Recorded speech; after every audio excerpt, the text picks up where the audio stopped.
What's going on, guys? Welcome back. Hope you guys had a good weekend, good Sunday. I am Motonosity, and today we're going to be testing out my R6. I have a 2017 Yamaha R6. I will tell you guys all about that in just a second. Last video, we took out my R1 to try to beat my friend's top speed record on my bike, which he established a couple weeks ago.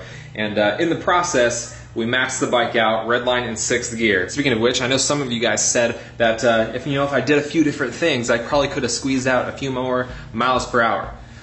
There's no more miles per hour out of the bike. I hit redline. There's no more gearing left, guys. That's as fast as it will go. So if you want to check out that video, I'll put that down in the description. That is my 2009 R1. Yeah, so we're going to be doing that on the 2017 R6 because you guys were asking for it on the comments on that video. You guys were about that life. So we're going to take out the R6 today and test out that speed. In the last video, I was telling you guys a lot about the speedometer situation because on my R1, the speedometer is calibrated. So that speedometer shows actual GPS speed. At least it's calibrated against GPS speed. The R6 is not. It's still the indicated speed. So there's going to be an error on that. We're going to find out what that is today. But I'm going to use an app so that we get the exact GPS speed that we can hit on this bike today. Should be a good time. I'm excited. There's a couple things that you guys want me to do to this bike. One, remove the mirrors. I agree. I want to remove the mirrors too. I don't run mirrors on my R1. Why? Because my shoulders are so wide that even with stock mirrors, I can't even see out of them. Two, I always do shoulder checks anyways. Some of you guys were laughing on the last video the fact that I was doing shoulder checks, switching lanes, and using my turn signal at 125 miles per hour. So I just prefer shoulder checks. I don't trust tiny mirrors to tell me all about who's next to me. So I like to remove the mirrors. I think it looks cleaner. I don't use them anyways, so there's no use having them on the bike for me. The reason that I haven't removed them on this one is because I think they look pretty nice, and it's got the turn signals integrated in here. That is going to be changing soon. I have a solution for turn signals on the front of the bike. Not going to tell you about that yet. We're going to get that taken care of soon though. But that was one of the things that you guys wanted me to do. The second thing, easy, removing these awful reflectors off the side of the bike. I don't know why I haven't removed them yet. I removed them on my R1. As you can see, there's no reflectors down there on the front side of the bike. We're going to take those off. I'm just going to do it right now real quick. And then we'll get dressed. I know you guys were a fan of me wearing my tracksuit. By the way, some of you guys were asking for what I was wearing. I'll link all that down in the description. My track gloves, my tracksuit, my track boots, my helmet, all that gear, all of that will be linked down in the description. Even the socks that I wear with my track boots, if you are into that. Oh, and also in the last video, I was trying to do an air filter change on the R1, but turns out I had the wrong air filter. I told you guys to guess what bike it was for. This is what it was for.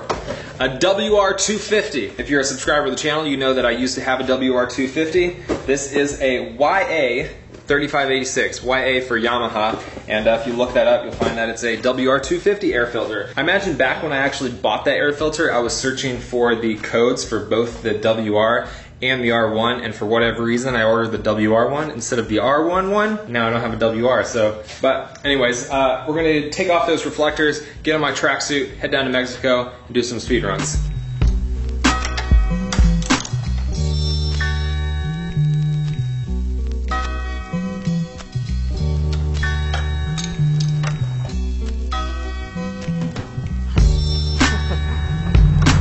Alright, so I got an app here.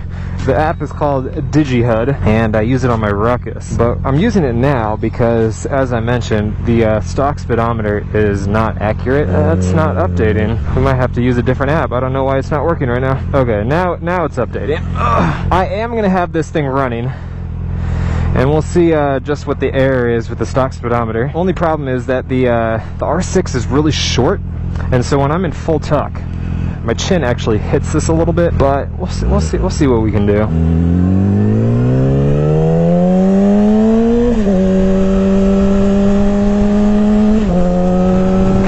So it seems like the stock speedometer is pretty accurate, actually. The speedometer says 51, 52. The GPS is only about 3 miles per hour behind there. There should be good. There we go. Now we got decimal places for the GPS speed to read. I'll go over a little bit of what we've got on this bike in case you don't watch all my videos. The bike is a 2017 R6. As you can see, I got about 900 miles on here. It is pretty hot today. I don't know what the exact temperature is, but it's definitely in the 90s. So not the absolute best weather to do this in. You want to ideally do it in cooler weather, low humidity, so the air is super dense and not filled with water. So yeah, 2017 Yamaha R6. We've got a full Lea Vinci exhaust. The bike has an ECU flash done by Boss Racing. Has the AIS deleted and turned off with smog block-off plates installed. But those are really the only performance modifications: exhaust, AIS, and flash. If you check the playlist that I have linked down in the description for the build, you guys can see all the videos that I've done for it, so you can have an idea of everything that we've got on here, everything that we've done.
Speedometer is pretty accurate. I'm sitting at about I want to say 1,000 from redline. Definitely need to do a sprocket change on this, because that extra room with miles per hour, it's not very useful if you can't really get there.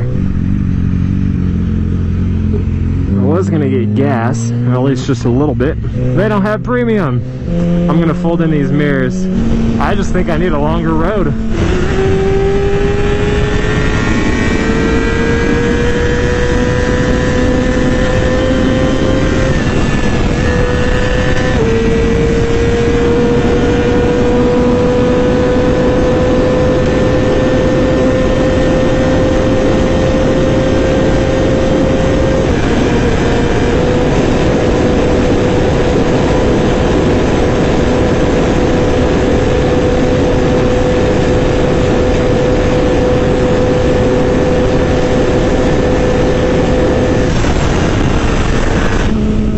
61.01, y'all.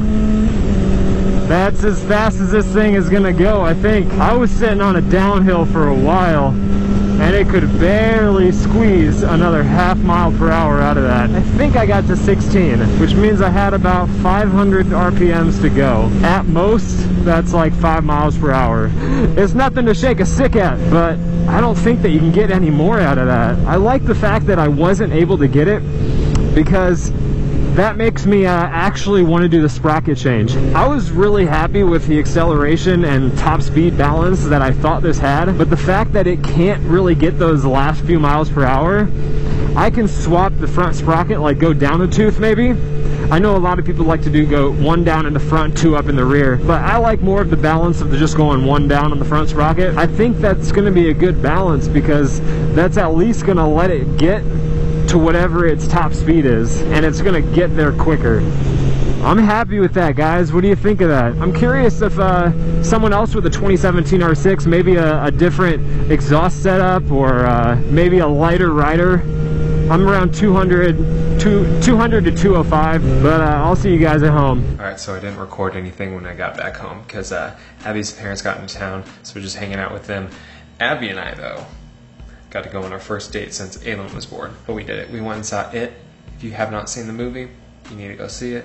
It was freaking amazing. But hope you guys enjoyed the video. I am super stoked about how that went, but I'm also super stoked about getting a chain and sprocket kit. Let me know what you guys think. Hit that like button if you enjoyed seeing the R6 speed run. It's late. I'm gonna go get some sleep. Make sure you hit that subscribe button if you're not subbed yet so you can get notified of all my videos. Turn on that little notification bell if you haven't done that yet. But that's gonna be it. Remember, life's better with horsepower. Keep life lived, and I will see you guys in the next video.